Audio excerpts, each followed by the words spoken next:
I told you the Border Patrol reached out to me twice. Yeah, you give off that energy. This was while I was living in Pennsylvania. I was like, what border do you want me to work at? It's got an airport, right? Banana, they say, how do you pronounce Amarillo? Mexico. Amarillo. Amarillo by morning. He's singing again. That'll happen. Now, who was that? Was that George Strait? I tend to guess, if I don't know, either George Strait or Glenn Campbell, and I don't think George it's either. Strait. It's definitely not Glenn Campbell. I think it's George Strait. It is George Strait, yeah. Oh, from the album Straight from the Heart, which is still the worst album title in the world. Some people need to be stopped. Get it? You hate straight people. Yeah. I can't wait for Ice Now. Just imagine like all of his idols are in that theme. Extremely straight. I was just checking, are they? He's only got 2. Straight Country, which feels weird now. Straight from the Heart, and then they become things like Right or Wrong and Something Special. Only straight. Straight or die. Jesus Christ. Never Okay. not straight. Banana. We're losing him.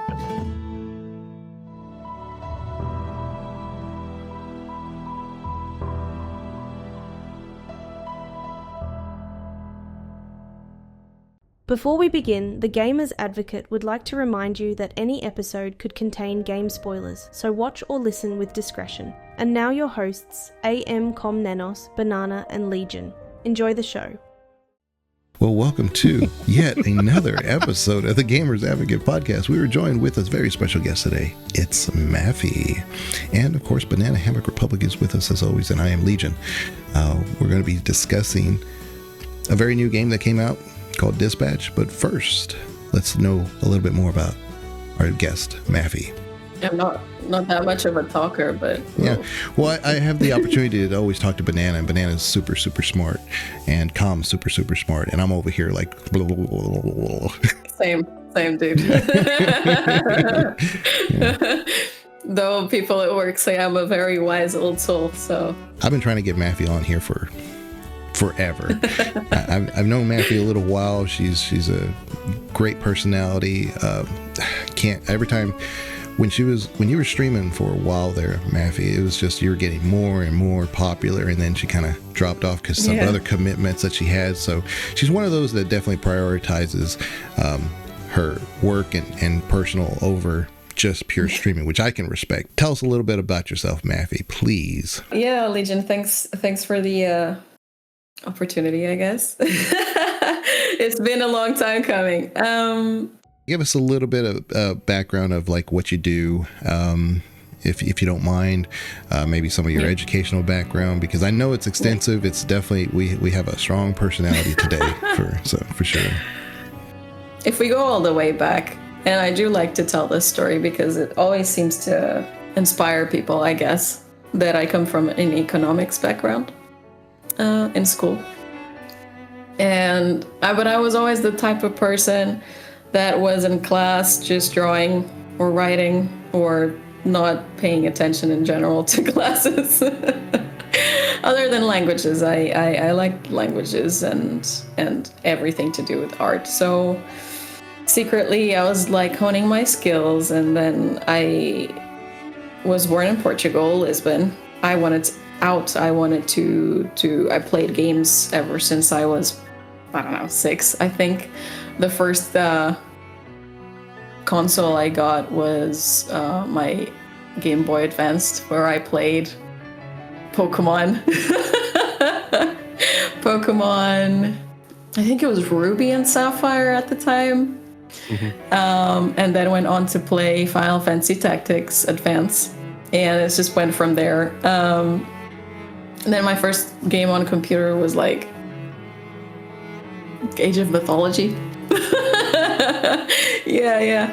And then I went into my Dragon Ages and my Mass Effects, and it completely changed my life. And I said, I want to have this impact on someone else. So I went into games. Was not a very seamless transition. I did go to study in the UK, which provided me a bit more success than if I stayed in Portugal, because this whole industry is definitely not developed as much as I would like in Portugal and many other countries in Europe especially. So I went to study in the UK game dev. Did my 3 years of my bachelor's, and then we got the COVID lockdown. And I graduated in 2020. Yeah, I am the 2020 graduate that didn't get a party or anything. We were just kind of silently fizzled out. And I didn't get many opportunities in the industry, even though it was booming, because there wasn't a lot of junior roles at the time. Then I went on to do an online course at Think Tank, which was the best move I ever made. It was really good. It really boosted my career in that regard, and it taught me a lot. So then I became a 3D character artist for games. Yeah, and you do a lot of your own art there, which is, you've shared on your Instagram and stuff, which is really amazing stuff. If you haven't seen Maffie stuff, it's just mind blowing. Thanks. So. I want to do way more, but I don't have time right now. yeah. Maffie on her streams, that was one of the things you did like 2 or 3 times a week, was just art stuff, and you'd be working on your portfolio and doing that there, and people would come in, oh, so you like to draw.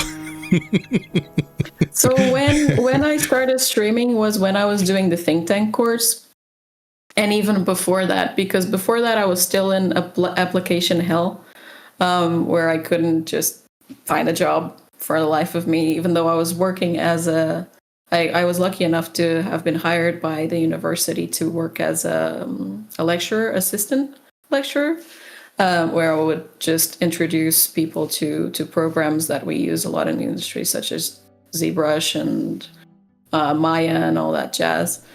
So it's not like I was poor and hungry and, homeless. But yeah. But you kind of were too.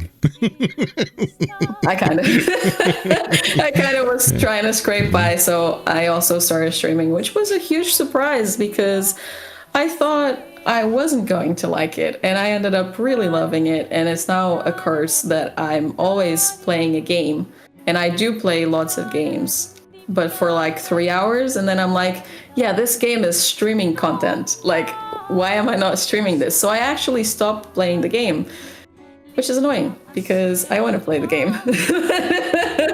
Yeah, me and Banana have talked about that you almost have to have set aside some time for yourself to play a game. That's no content is expected out of this. Like if you're kind of always expecting to like say, I can't play this because I want to save it for content, you may never get to it. And so just play it for yourself. That's definitely recharge. Me. Yeah. Yeah, that's definitely me.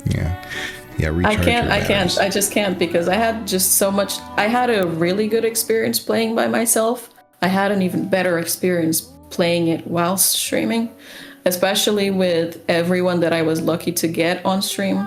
So the experience was just so much better that I think I'm always losing something when I'm playing by myself. Yeah, no, I get that. Speaking of languages, you said you like languages. How many languages do you speak? I would say 3 very well.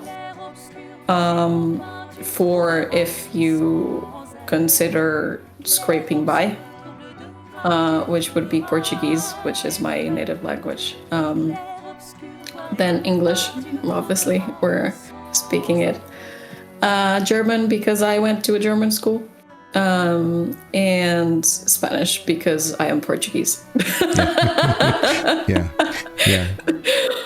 Yeah, I know like Spanish and English, of course, and I did take German in college, and I took German in prior to college, but I didn't take it for a class. I took Spanish in high school because it was easier that way. It was an easy A.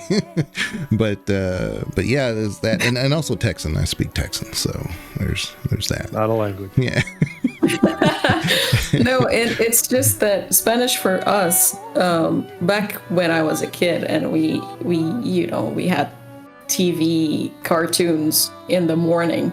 So like at 7 a.m. I'd wake up and just to go watch cartoons, because that's the only time slot that they would go on TV. And we also had, it was the VHS era. I remember distinctly watching Doraemon. I don't know if you guys know the cat, the blue cat. It was an anime, but it was translated into Spanish for us. And that was it. And so I always tell people I learned Spanish through Doraemon. Hilarious. And Banana knows engineering, so that's its own language. So I feel like Legion likes to bring up this language discussion just to point out that I'm the only non-multilingual person on the podcast. What about programming languages? Does that count? yeah, of course. There's a lot of overlap there. I do a little bit of software development for work, and there's definitely an aspect of like I don't have the background, like the educational background in software. It's very much like a just learn on the job kind of thing. And I think the fact that I was in an engineering role and worked with a lot of software devs made that a very easy transition, because there's a lot of overlap in the thought process there. So I definitely kind of link those two backgrounds together, those schools of thought. They just work very well together. So I definitely think of software development as a linked practice to engineering. Because you were like an optical engineer, right? Yeah, so I have a bachelor's and master's in electrical engineering, and my master's research is focused on optical engineering, and specifically imaging technologies for microscopic evaluation. So my thesis was on using backscattering light spectroscopy to evaluate intracranial aneurysm treatments, which is a lot of multi-syllable words that nobody uses in normal conversation. And it doesn't translate to anything else. It's very much a thing cool, I did once. It was a very cool research project, and I'm very happy to know that they're continuing with that research, because it was a proof of concept for like a medical application. And when you get into those, you're like, oh, this could help people. You get kind of excited. And then if there's not funding or people don't see a way to make money off of it, it just dies. So I'm happy to see that, like, I can go look at the number of times my thesis has been cited, and it will tell me that like people are still working on that. So that's pretty nice. Yeah, sometimes I can have a conversation with Banana about some medicine stuff, because I used to be in nuclear medicine too. So it's like, hey, we kind of have some crossover. You've been playing Dispatch lately, Maffie. You enjoying Dispatch? Yeah, I streamed it. I've been streaming it for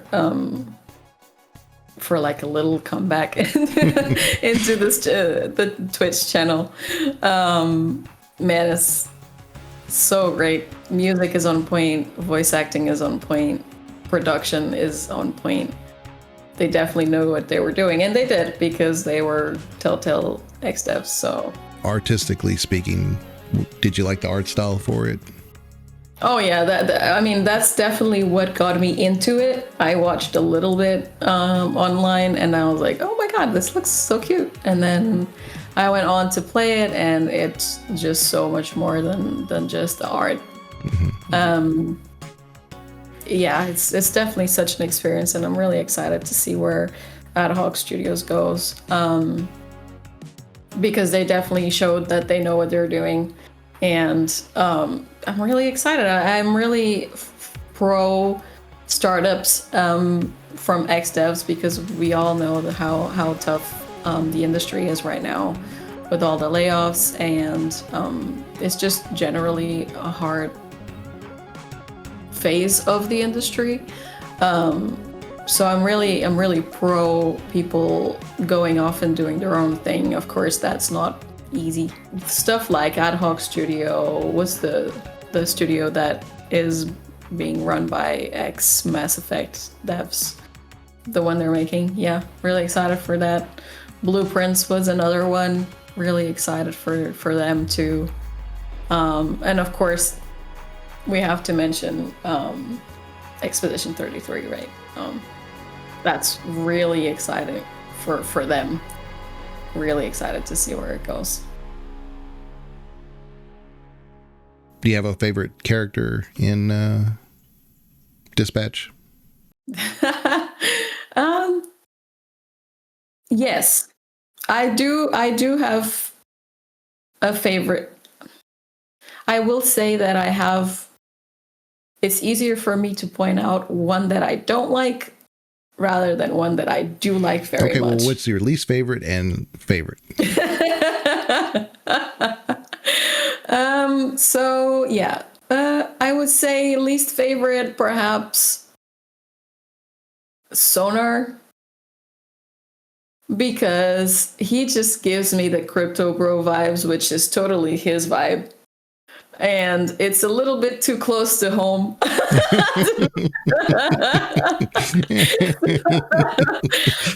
I know a lot of people like that.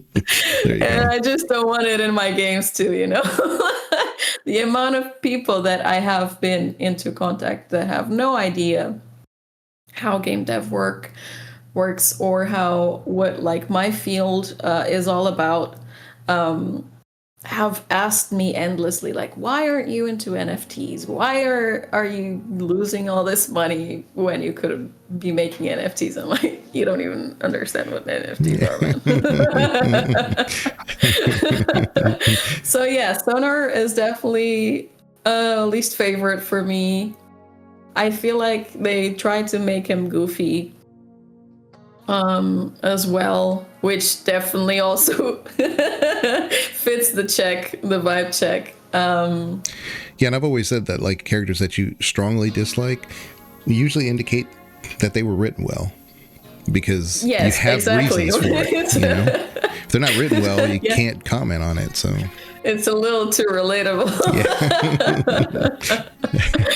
Yeah. Favorites. I guess I don't say this very often because it often is not the case, but Robert Robertson is definitely one of my favorite characters in the game, which is weird to say. That's like saying Geralt is your favorite character in The Witcher, you know? But man, he was written so well, and Aaron Paul did such a good job at portraying this character, and obviously the scriptwriters did such an incredible job. He's not what you'd expect from a main character in like games. Yeah. I kind of thought that he was written in a way that was different, that they could have, the easiest, and I think I've mentioned this to you before, I think the easiest thing that they could have done is to make a typical hero who is not a hero by birth, right? He doesn't have any powers or whatever, but he's one of these that kind of like Waterboy, who has to struggle through life and then he becomes a hero. The easiest thing would have been for them to make him into this, not buffoon, but you know, somebody who's stumbling and has this heroic moment. They didn't do that from the which very is the first classic moment. progression of hero history, like stories that we've seen in the media. He goes from zero to hero, right? And he stumbles all the way, and then he has this big moment where he really steps into his shoes. But no, Robert Robertson is the man. He is like one of the huge heroes. Yeah, he's always capable. Mm-hmm. Yeah, he's always capable. He's not the underdog, even though he doesn't have powers. He was very powerful when he had his suit. And I think that the progression they did, or the digression, I guess, of him being the creme de la creme into him being just a guy, was very interesting and definitely a change of pace compared to all the hero social media that we have right now. Yeah, I think when you see stories following a main character in like a superhero kind of arc, you see a lot of that kind of cliche of them rising to the occasion and being a hero. And rarely do you ever get that kind of counterpoint to that, where they start as a hero, they experience some kind of disruption, and they have to adjust and find a way to redefine themselves. And I think that's what really works with Robertson, is that you don't ever see him regress necessarily. You don't ever see him struggling to find his way without the suit in a way that feels like that was what defined him.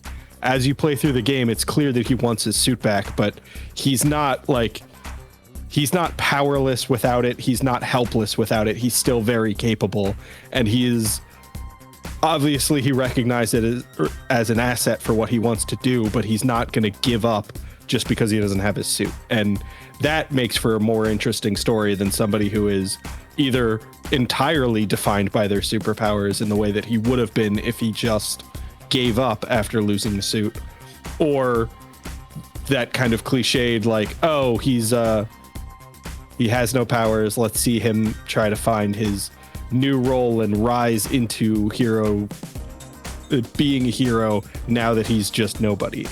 And I think that's what makes Dispatch work really well, is it's a new variation on a very historically well built out kind of style. Yeah, the model is very different. It's unique and appreciated and underappreciated at the same time, because I have a writer's background, and writing for games is not the same thing. However, the arc that you have to present for somebody who's already capable, I mean, what are you going to do? Like, where's there to go? How do you take that to that next level? Yeah. And I think they did that masterfully. So I thought for writing purposes, it should have gotten some more awards and more accolades for the writing portion of that, because it's just there's no scene that isn't done masterfully in that game. Purposefully as well. Like, there's a purpose to every single scene, no matter how basic it might seem or it's like a movie. Irrelevant. Yeah. But piggybacking on what Banana was saying as well, I feel like they did they made him so attractive in the way that he doesn't complain about his new job, even though it's not where he wants to be. He doesn't want a desk job. He's a hero. He wants to be out fighting criminals. But the moment he gets faced with this choice, this thing that was presented to him, it would be so easy. In other films, you see like this person who's the best person at whatever, and they go into this other thing and they complain like, oh, I'm beneath this is beneath me, or something like that. We never see Robert complaining about where he's at. He just steps to whatever he has at the moment beautifully and very competently. Yeah. My favorite's beef. My name's Beef and I'm naked. I love beef. Tough to argue with that one. I don't know if I have a least favorite necessarily. I think originally I was going to say Prism, but man, I use Prism so much and I really grew to really like her. All the characters are extremely likable. I was thinking of that. My response to your question of like who's your favorite and least favorite in the way that we approached our Mass Effect companions discussion, which is, companions like Jacob who are underdeveloped and underutilized. Those become your least favorite just because the character wasn't interesting, and that character doesn't exist in Dispatch. Everybody is interesting. There's no complete missed opportunity. So it is very it's very much, I just don't like this character. I don't vibe with them. And for me, that's Prism. I cannot stand her. I find her so unlikable. But she makes for an interesting character, and her involvement in the story works. She fits the kind of MO of all of the other characters on the team. This kind of not quite a hero, but doing their best, and they could easily have been a villain. We're happy to see them on the other side, and the fact that they're not established and successful makes them a bit more likable, and they're figuring out their way. But yeah, I agree. Sonar is another one where like I've met that guy and we're not friends, so I could definitely see that. Yeah, and you kind of have to play the game to kind of get the full gist of what we're saying, but immediately from the first couple of episodes, I think most people would say it's going to be Flambe. I don't like Flambe, or not. I hated Flambe in the first episodes, and I hate that I like him now. I think that is definitely showcased in the way he is written. Like, you are not supposed to like him when you first meet him. He is an arrogant douchebag, and obnoxious. You kind of come around to see, how he got to where he is, and you're like, all right, so he always was kind of an arrogant douchebag, but like he's not so arrogant that he's not learning from his past mistakes and he's not trying to do better. It's just he's always been that guy. He doesn't know how to present himself any other way. So now that he's kind of moving in the right direction, he's still carrying a lot of the unlikable qualities he had when he was a villain. So again, is another like, there's no underutilized, underdeveloped character. It's just some of them are a little they're a little grating, they're a little abrasive, and you're not going to latch onto them in the way that you would just a purely likable character. Yeah, he's very comfortable in his own skin. I mean, if you burn off his eyebrows, he's like, see, it's still me, just no eyebrows. He's very comfortable with who he is. He's an asshole and he knows it, and I'm all there for it. At that scene where they're in the gym and he's like, wow, I'm so strong. Wow. I'm incredibly strong. Man, yeah. You're such an asshole and you know it. Yeah. I know when I was streaming that, I was looking at that. I was like, man, you don't lift without a spotter. And I said that. And then he comes by and he says, man, what are you doing? There's no spotter here. What are you doing? Stupid. And he's right. God, I hate that I like him now. Yeah. So weak. So weak. I think that's exactly like that scene in particular. He's actually being somewhat nice to Robert, but he's doing it in such an asshole way. In there. Like that is so emblematic of his growth as a character. Is he's getting better, but he's still an asshole. Yeah. Let me casually save your life from death of these heavy weights. So it's hilarious. They're so irrelevant to me because I'm so strong. I'm so sorry. Look at this. I think he had like 5 plates on, and meanwhile, I think that was very specific because when Robert's like doing the bench, it looked like I think it even said 35 pounds, which is like not a standard weight. Like he actually reduced it, and then he added to the other side. It was like, what are you doing? Like, what is this? Like maybe he's just like not even thinking. He's got to get into the gym. Like he's not thinking. He's just putting weights on, and it's like a really well thought out scene, to be honest. He's not in there. He's thinking about the flambe. Yeah.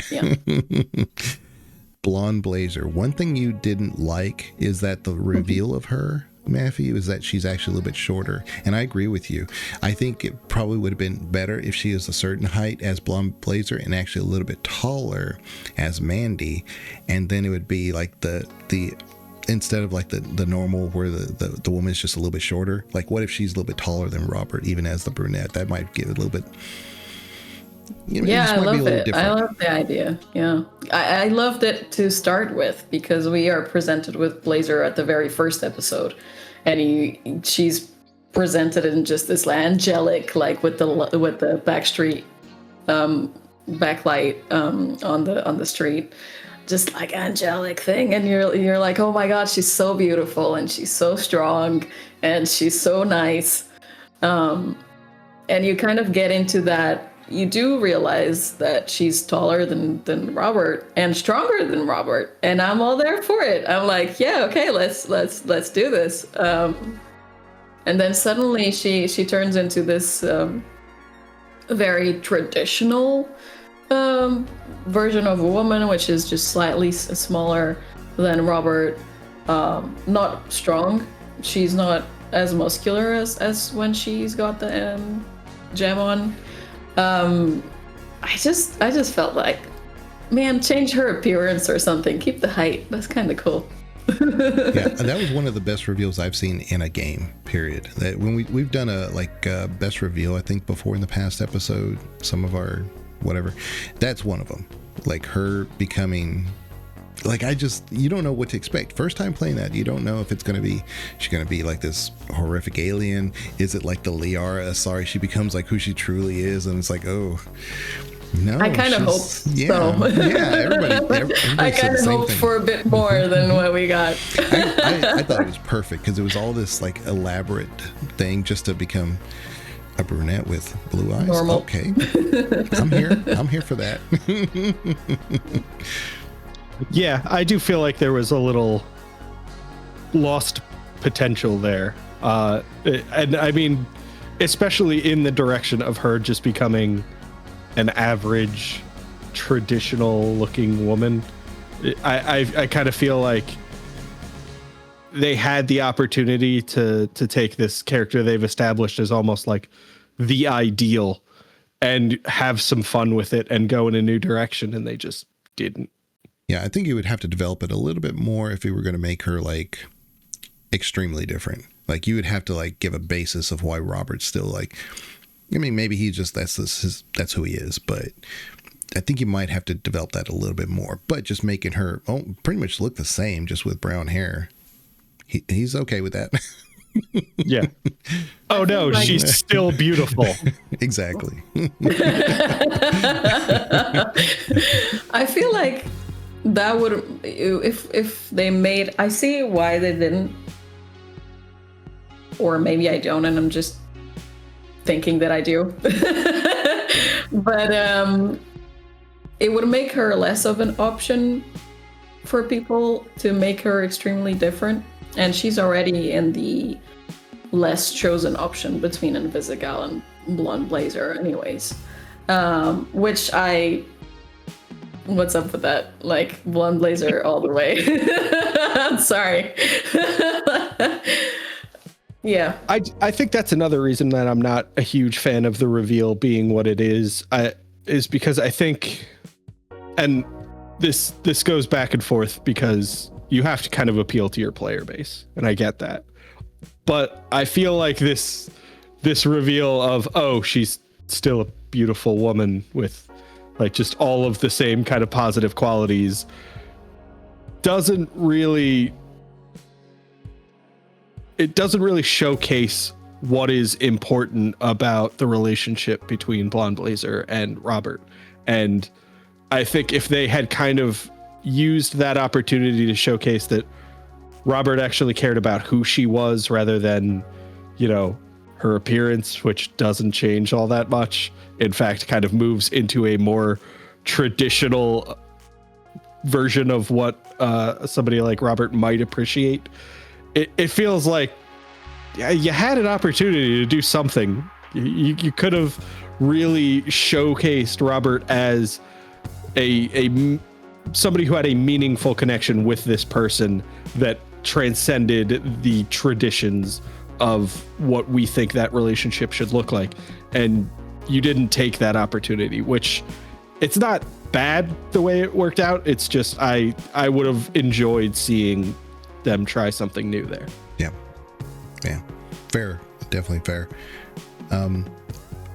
The romance arc though for Blonde Blazer just seems like there could have been a little bit more. It's just you end up being like professional and bits of like when you're doing the house party and stuff. Versus Invisigal is, I think, almost the canon playthrough because there's so much content with her, so many more moments with her, and that's plot-wise, yeah. But if you actually look into it, the person that you can kiss the most in the game is Blazer. You can kiss her 3 times. I didn't kiss her at all the first time. No, but you can, right? It's enough. And with Invisigal, I think it's like once, right? Well, there's once in the locker room and then twice at the ambulance. Right, twice, right, twice. So two scenes in which we get something like that. And with Blonde Blazer, there's actually 3. But I do think that... I don't know if I really count that first one. Just because that first one is when she's in a relationship with somebody else. It feels very inappropriate. But Robert Robertson doesn't know that, right? Yeah, he's the one doing the kissing. Yeah, no. Yeah. I just, overall, that scene feels like it's meant to convince you that there is something romantic developing, and then the reveal that she is with somebody else makes me feel shitty for misreading that. Also, one thing is that when you have Phenomenon in your party, he makes love to Robert Robertson twice, and his version of making love is a hug. So it's very possible that Blonde Blazer is like looking forward to a kiss because maybe Phenomenon, because I have no indication whatsoever that Phenomenon even knows how to kiss. Well, he does that grab kiss. He's like, no, you're right. You would not have been the reason for me and Blonde Blazers because, he's a horrible kisser or something. I don't know. No comment. Yeah, I think that I've done it both ways now, where we get Phenomenon in the team and Waterboy in the team first. And I still think that I would definitely go with Waterboy because the whole Z team motto is that we're trying to make something better out of these people. And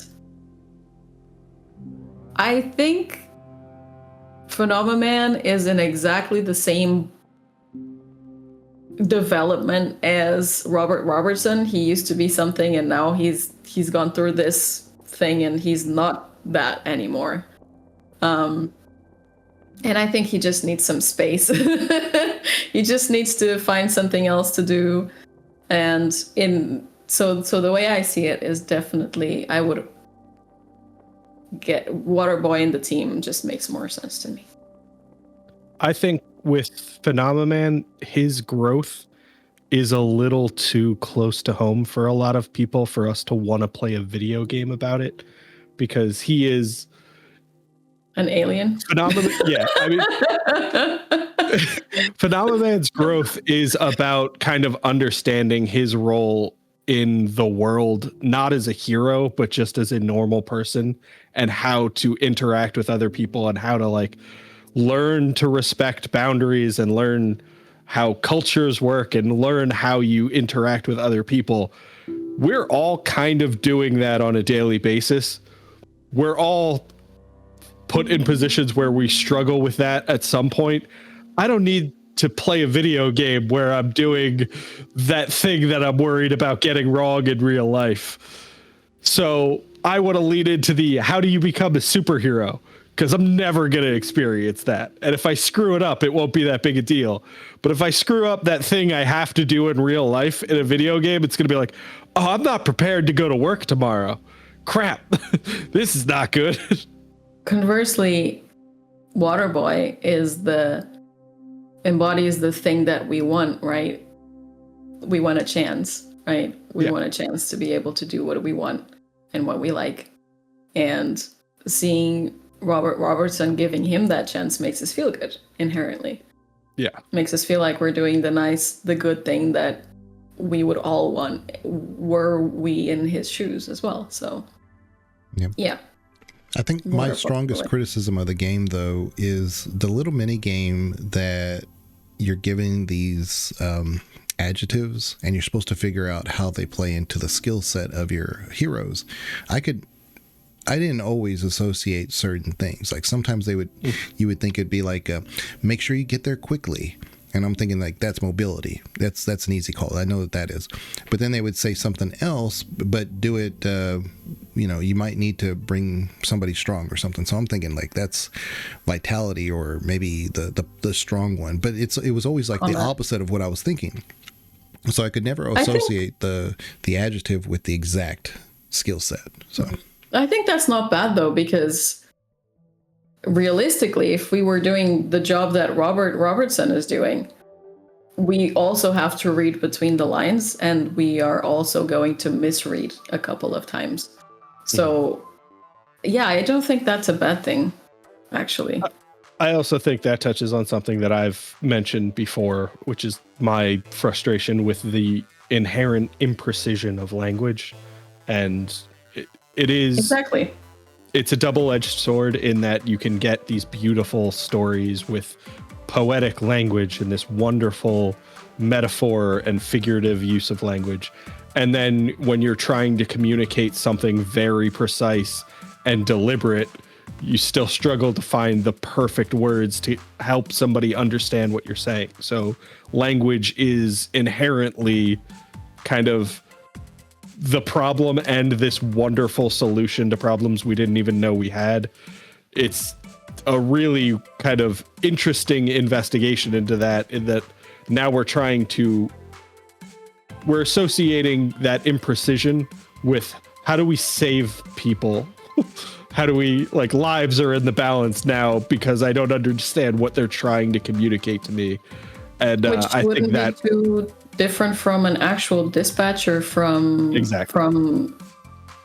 medical care, Yeah. Someone calls and is in a hurry and doesn't, oh my God, I need help. You gotta like, okay, where are you? What do you need? Yeah, and I think dispatchers and like you were saying, like medical care, they people in those roles have those specific words that they're looking for. Like, I go to my doctor and he's looking for symptoms. He doesn't need the story I'm telling him where I explain, like, when I first experienced this, what was going on. He's just like, I just need your symptoms. I'm going to compare that to your medical history. I'm going to put, just kind of isolate the things that are relevant to the diagnosis. And dispatchers do the same thing. Like, I don't know all of the information, but there's some information I don't care about. It's not going to help me make my decision. But the way we communicate with each other, you don't just say like only the relevant information. Somebody's going to tell you everything, and you have to filter out what is and is not useful. Yeah. And that's what makes the mini game of Dispatch fun. There's actual gameplay there. Yeah, I would play a whole standalone version of that. Yeah. The calls that come in are really funny too, because they don't take themselves too seriously. They say, yeah, and you could tell like it's like Coupe or Prism on the phone. Like, yeah, you should send that bat dude. We have like this issue over here. I'm like, they're just trying to set them up or something. It's really funny. Some of them get into themselves, like they know themselves really well. So. And you could also see, I don't know if you guys realized, but you can see the seriousness of the calls they get on the first episode that you get the Dispatch game, which is episode 2, all the way to episode like 7 and 8. The gravity of the type of calls that they get are much more severe than in the first one, which like in the first one is like, can you get this balloon for my kid?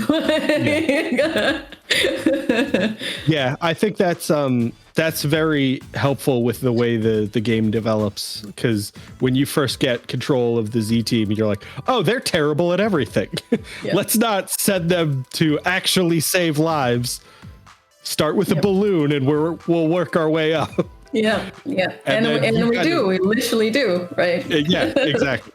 That's the very so we've talked about those kinds of games and my experience with games along the lines of Dispatch on the channel before. I'm not a huge fan of games that become kind of visual novels or like more interactive movies than games. So there are games like the Dark Pictures anthology games, which tell wonderful stories, but they don't suit me because I don't feel like the gameplay is enough to keep me engaged as a video game, but I think it would be a very effective like interactive movie because you're making decisions that impact the course of events. And I think they do a good job with that. It's just the gameplay elements don't hold my attention. Dispatch doesn't have that problem at all. Dispatch is kind of that perfect blend of interactive storytelling with gameplay that keeps you engaged, even though the gameplay doesn't really feel like it's directly tied to the story. So like it is, but if I'm bad at gameplay mechanics, I still get to enjoy the story. So I think Dispatch found a unique balance between those two, which is why, even though it falls into what I would consider a category that doesn't really appeal to me, I'm really enjoying it. Yeah, I meant to bring this up earlier, but when we talk about the art, one thing they did different from the Telltale games is there's really no cell shading. It's a very different presentation from what they've used in the past with Telltale. My favorite one that I've been playing more recently is the Batman series, and that one doesn't have a lot of cell shading. It's very much in that comic book style, but also it's probably closer to Dispatch than the other Telltale games, because like Wolf Among Us, Borderlands, heavy cell shading, heavy. This one is more reliant on that real lines, and I think it really worked better in that presentation for them. I think if this one was more the graphical novel or comic, the cell shading, I think it just wouldn't, I don't know if it would be as appealing. Be a little bit more distracting, a little bit more like action is going on in every scene that's not really requiring action to happen, like the Dispatch scenes. It looks a lot more like cartoon, or like it reminds me a lot of Castlevania, the series. Yeah. Not the art style, but the painting style, let's say.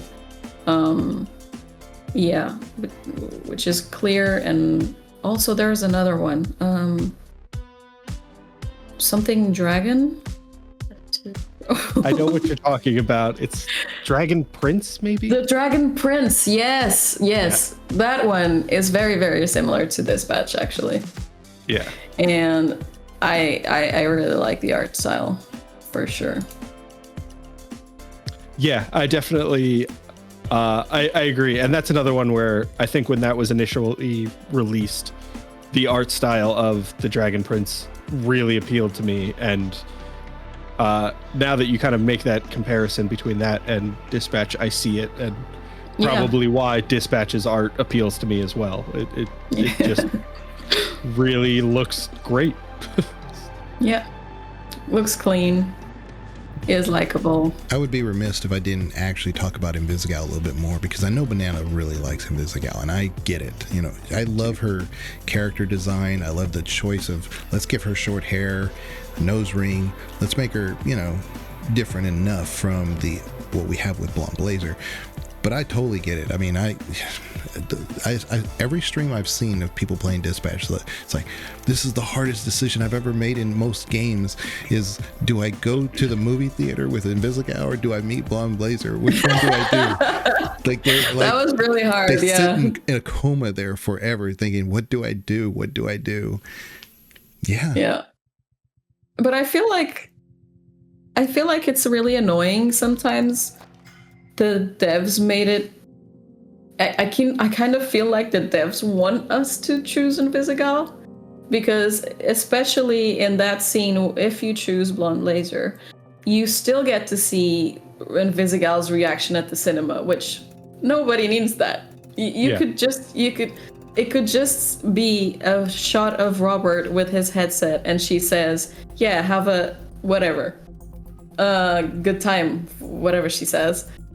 But no, they pan into the cinema and look at her sad, miserable face. It's like, come on, man, like, give Blonde Blazer a chance. Yeah, I think that's one of those things with that the way that game is written. It definitely feels like Invisigal needs you, and Blonde Blazer will be fine if you choose Invisigal. Which is fair. The other way doesn't work out. Like if you choose Blonde Blazer, feels like fine, Invisigal, which is fine. I definitely like that. I like that about Blonde Blazer. She is a comfortable woman in her shoes, and she will be fine with or without you, but she might be better with you. But we got to think about the gamers, right? When the gamers see that, they're like, oh man, like, oh, she's so sad. I need to go to the cinema with her because she's sad.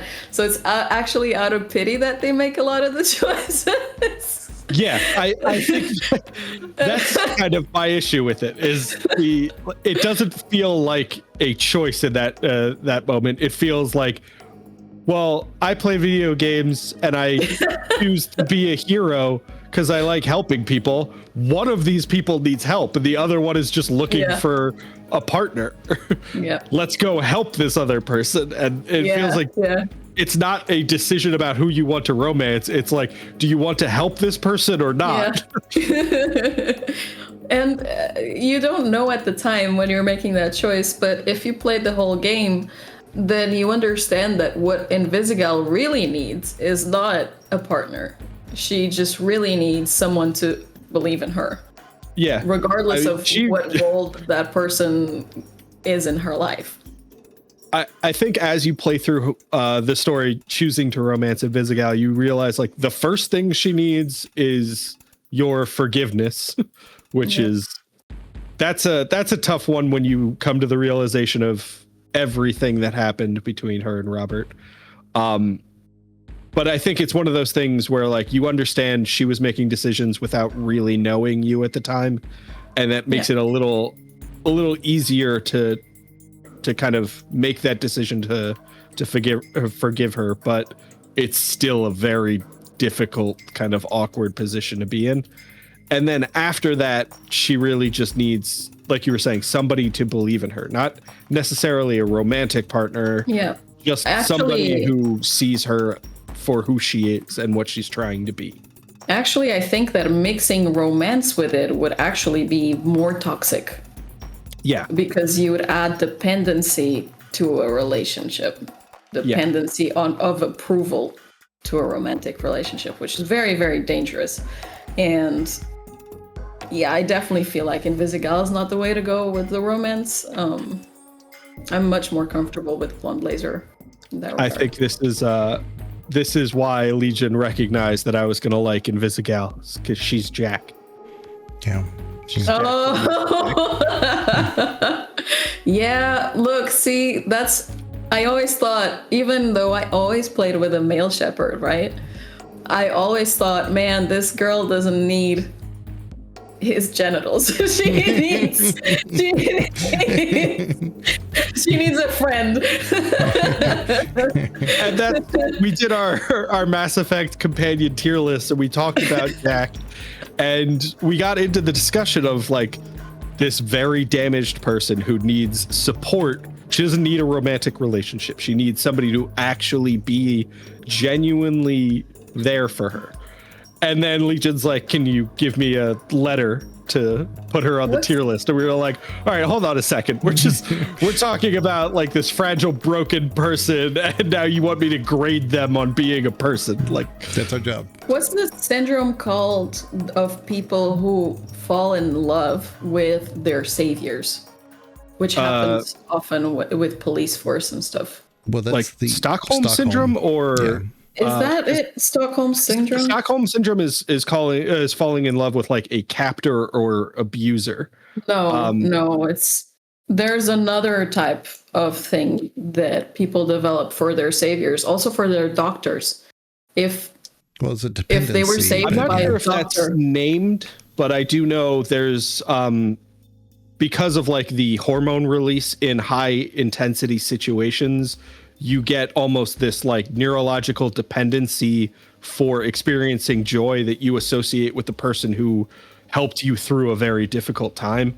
And I'm sure that's along the same lines of where you're going, where like you associate the relief of surviving something very difficult with a person, and you kind of view that person as the stimuli you need to experience it, that joy and relief again, and you become kind of like desperately seeking that danger that you had with them so they can save you, and that's a very dangerous Oh, here we go. relationship. It's called transference, where one begins to attach feelings, romantic feelings, to a person in a professional protector role, such as a doctor, therapist, policeman, and others. Yeah. And that's very specific to that, but sometimes you see it in the parasocial side. So a lot of times when streamers were streaming during COVID, it kind of got people through the hump of being alone and isolated. They could return to those streamers over and over. There's a sense of comfort there that they're displacing because they're not integrating their own, real world stuff. So it's a very dangerous place to be. You're right.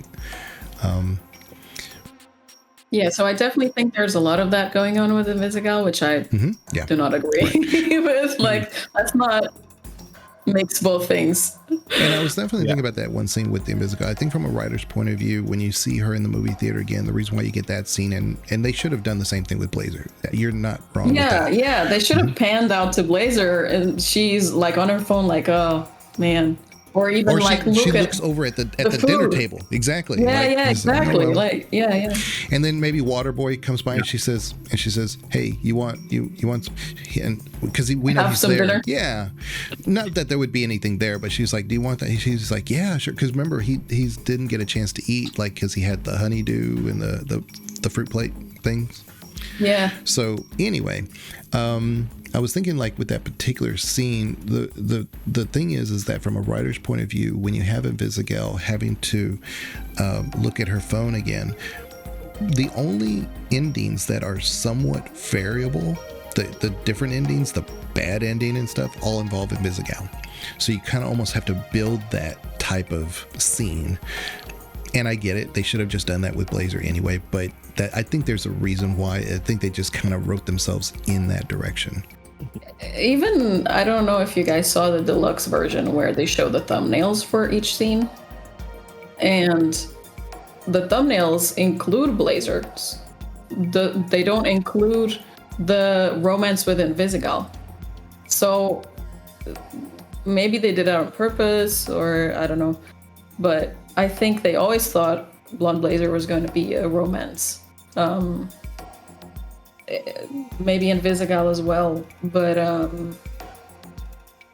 yeah, I If you had a vote, would you say Dispatch Game of the Year, or would you say Expedition 33? wow. Why you gotta do me like that?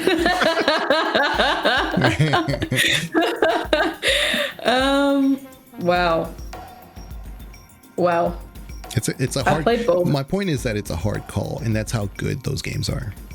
Yep. Yeah, they did incredibly, and I'm really looking forward to going to the concert. They're gonna do a concert for Expedition 33, the soundtrack, and the singer is also going, the French singer, forget her name, and the composer is also going, and I'm really looking forward to that. It's gonna be in London, I think, in April. Calm, actually, the musician, is not a huge fan of the music of it, and I get it, but I think it fits for the game, though. That was always my point. I think it really fits it well for the game. French music is amazing. Well, he wanted to be over the top French. Like he wanted it to be like obviously French the whole time through. I'm like, he's on record. I have this recorded of saying it should have been entirely in French, no localization. Mm-hmm. And I was like, yeah, you're right.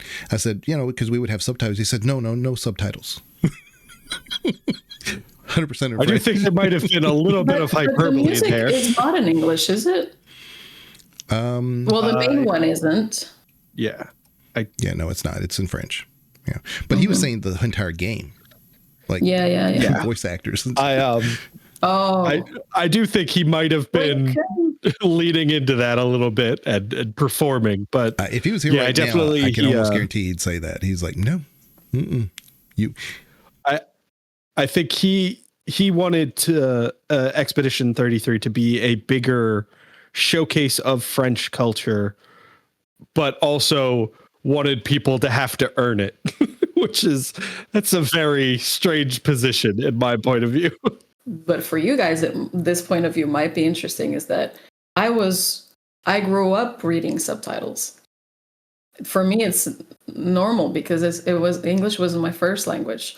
And even now, even though I understand everything that people say on a show, I'll still have subtitles sometimes, or most of the time, actually, and in games. But native English speakers don't have that because they never. Why would they have subtitles if that's their language? I think that if they did that and only in French, I think they would lose a lot of the player base that is from English-speaking countries. Oh yeah.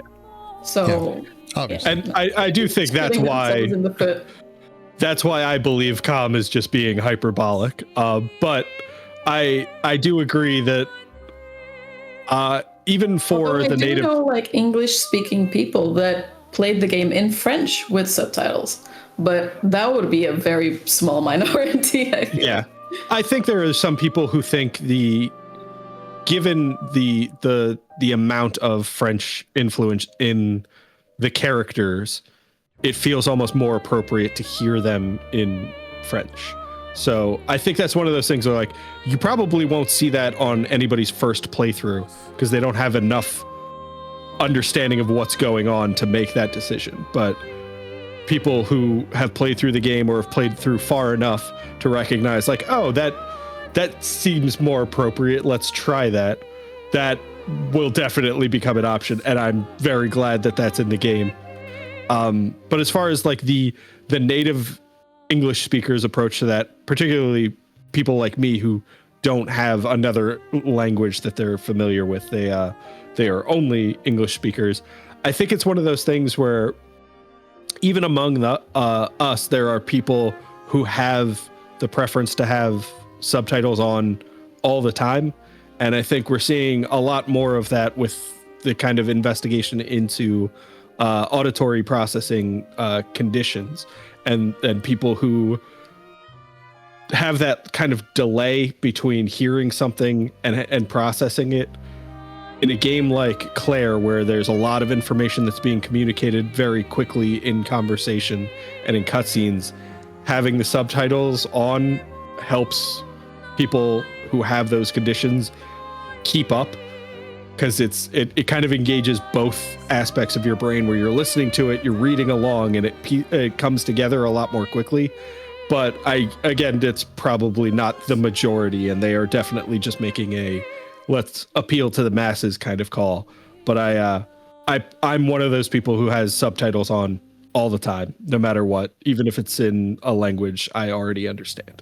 That's been a meme where people like will look at a video like they're cooking or something, and they can understand because they have subtitles, even if it's in their own language, and then they look away to cook, and then they don't understand anything that's going on. It's like they've become so used to reading with subtitles as well. Yeah. I did hear and watch the game in both English and French, and I did think that the English VAs did a better job. I think it was intended for that. Yeah. So yeah, right. However, for example, Silent Hill F, I much preferred the delivery of the Japanese VA than the English VA. Yeah. For sure. Ghost of Tsushima is the same way. You have to do that in Japanese. It is so good. And then just do it with the English subtitles. Man, that game and it's American developers who did that one. Mm-hmm. And a lot of the Japanese developers really gave it kudos. They said, you guys did a really good job with that. So it wasn't just me, just like, I thought it was pretty good. They got a lot of accolades, even from Asian developers. I think Ghost of Yotei is one of those ones where I think it's very amusing because the voice actress Erika Ishii, I am a big fan of hers, but not any of her performances for some reason. I prefer the other voice in Veilguard. I prefer the other voice in Ghost of Yotei, but I really like her. Well, I guess they use they them pronouns. I really like them. But for whatever reason, whenever they are involved in something, I always seem to prefer the alternative, which feels bad. Yeah. Yeah, I think Expedition 33 for me would get my vote. I do think Dispatch, though, is a phenomenal game. We were kind of we're just lucky to have two great games in the same year, period. I loved SKA and Expedition 33, kind of like Beef. Oh my god, I can't.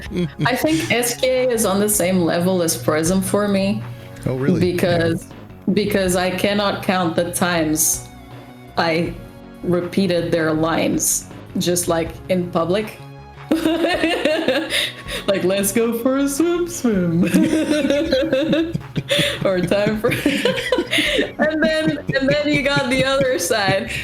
What you mean temporarily? Bitch, you blind forever.